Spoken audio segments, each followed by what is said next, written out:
You are listening to the Examine Life with Bram Levinson.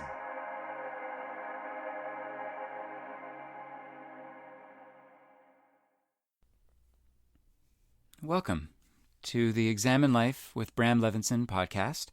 I am Bram Levinson, and I wanted to give you a bit of an introduction to me and to share my intention in doing this podcast, the reasons why I'm sort of branching off into this medium. I have been teaching yoga and meditation in Hinduism for over a decade now, and initially the attraction to yoga was what led me into meditation, which led me into Hinduism, and now I find myself studying these topics and teaching these topics, and it has become a career.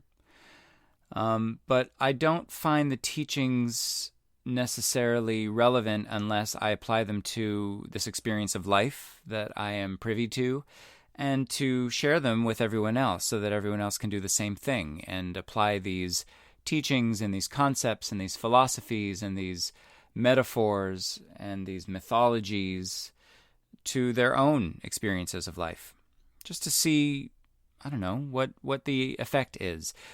In my life, yoga and meditation and Hinduism have completely changed my outlook, completely changed how I see myself, how I see the world, how I react to the world. It's all given me an incredible platform from which I can jump beyond who I have been and examine that version or those versions, and then, make little tweaks, little corrections, and slowly grow up and move on and become who I believe I am meant to be, who my future self is, who that self or what that self is, and knowing that that self is waiting for me at some point to catch up with it.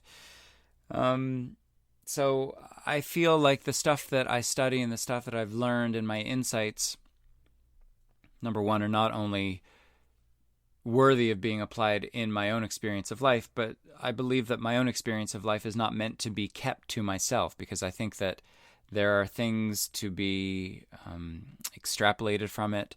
There are stories from my own life that I like to share because I think that people can find commonality when they hear about someone else's experience.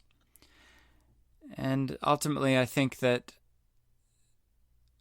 I have somewhat of a unique, forget it. It's not somewhat of a unique. It is a unique outlook on this entire experience, the highs and the lows and the light and the shadow and all of it. I have been told, and I know that I have a very unique way of expressing myself, and it is very unfiltered. It's very, it's almost not thought out. It's rare that I think before I speak, which is actually miraculous, because I've made it this far without getting into some serious trouble. So good for me. And good for you all, because listen, I really believe that my intention in the world, my mission in the world, my role in the world is to accompany other people. I believe that I'm here to accompany other people through their journey of life, and to do so in classes, yoga and meditation classes, to do so by writing books. I've written 2 so far, The Examined Life and A Year in the Light. In giving public speaking lectures, public talks, in giving workshops, in giving trips around the world, yoga retreats and yoga and meditation retreats and yoga and meditation city breaks and vacations. And listen, I just think that I'm meant to do a lot of talking. Apparently, I do a lot of talking, and I feel like I am here to do that. I feel like really this body, this Bramness, whatever you want to call it, is here, alive, now, to do this. And believe me when I say that it is not to get attention from myself that I do it, but rather it is something that I don't have a choice in doing. I would fall more into the introvert category than I would the extrovert category, which would mean, or at least which means to me, or for me, that I would prefer to not speak in public forums, in public venues. I would prefer not to be the center of attention. I tend to really like alone time and quiet. And as I say these words right now into the microphone, I have literally barricaded myself in a closet in my home where, number one, the acoustics are good, and number two, there's just me. I like it. So I'm in the closet. There you go. I feel compelled to do this. I feel compelled to offer insight and wisdom into the world, and some of that insight and wisdom is learned through different sources, through reading, through my own education.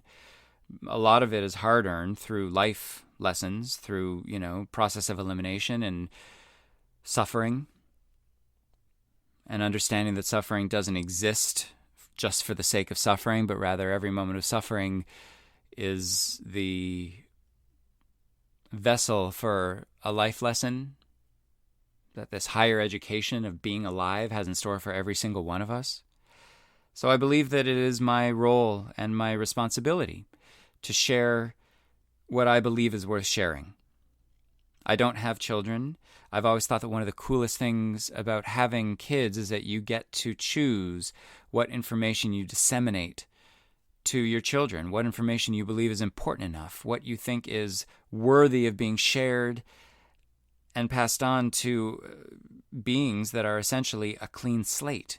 You can teach them anything. So I don't have kids. I don't want kids, and I'm not going to have them. So I get to share all of this hard-earned wisdom with you all. That's how this rolls. That's my gig. In this podcast, you're going to be hearing some, as I mentioned earlier, some wisdom. You're going to be hearing some stories from my own life, or stories about people who I know or people who I've worked with. You're going to be, in some cases, getting some deeply, deeply spiritual stuff thrown at you. You do what you want with it. In other cases, you're going to be getting some really silly and, irreverent, in some cases, hysterical stuff thrown at you. I don't want to pigeonhole myself by saying this is all going to be, brilliance and inspiring and whatever. I want it to be an authentic expression. I want this to be an authentic format for me to express myself and to convey out to you all whatever I believe needs to be conveyed in that moment. I've learned through all of the creation that I've done, whether it be writing the books or preparing for a public speech or lecture or talk, I've learned not to get too into the preparation game of it. I really believe that a lot of it happens in the moment, that there is grace and inspiration that occurs when I place this body in a specific geographical location in front of people, and I have a vague idea of what needs to be conveyed. Something happens. It's happened for years now, and I trust it at this point. So I'm not going to tell you that every week or every episode, and you know what? I'm not even going to tell you that there's going to be an episode every week. I'm not going to limit myself by saying you're going to be getting a new episode on a regular basis. I don't know. We'll see. I tend to record when I feel inspired to record. So you may get, a couple of nuggets in 1 week, and then you may go a week or two without anything. We'll see. We'll see how it goes. But ultimately, I want this to be a way for me to reach you in a way that I have not used before. I think that there is something special in having you be able to hear my voice as I convey what I feel the need to convey. At the beginning of my classes, I always give some sort of talk on some subject that I find relevant in the moment, and typically this is a topic or a subject that is relevant to me, but I understand is relevant to the collective, because I don't think we're living separate existences. I think that we're living the exact same existence simultaneously, and in many cases we're just not talking about it. We're not talking about that stuff that is not being posted on social media and packaged and filtered and put into the best light possible. So I guess what I'm trying to say is what I will be recording is very similar to what I do at the beginning of my classes.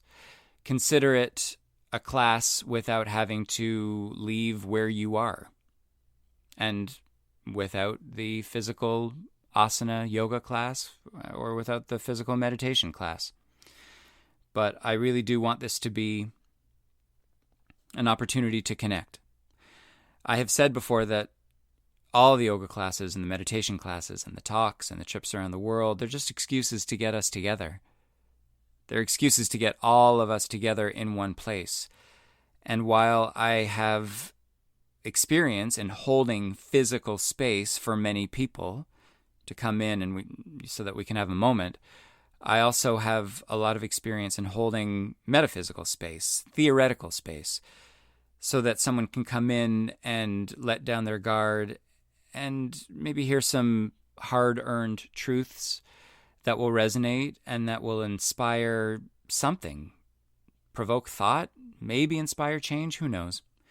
I don't think that we necessarily need change, but I think that in a world where everything is change, it would be irresponsible of us to think that we are not part of that world, that we are not changing. And so I'd like to offer what I can to help people make positive change, to invite in positive change, and to do it in a way that is organic, where I can drop a topic and maybe tell a story and then let people go with it and see what it changes. You'll see, I will be signing off of every podcast episode by saying, think about it and see you later. And that's what I want you to do. Think about it. And I'll see you later. I'm looking forward to this. I'm looking forward to sharing all of this with you. I welcome all of your feedback, whether it's good, bad, ugly, whatever. Feel free to let me know your thoughts. And for the time being, I am going to sign off. I'm going to come out of this closet and get on with this evening. Thanks for listening. Take care. See you later.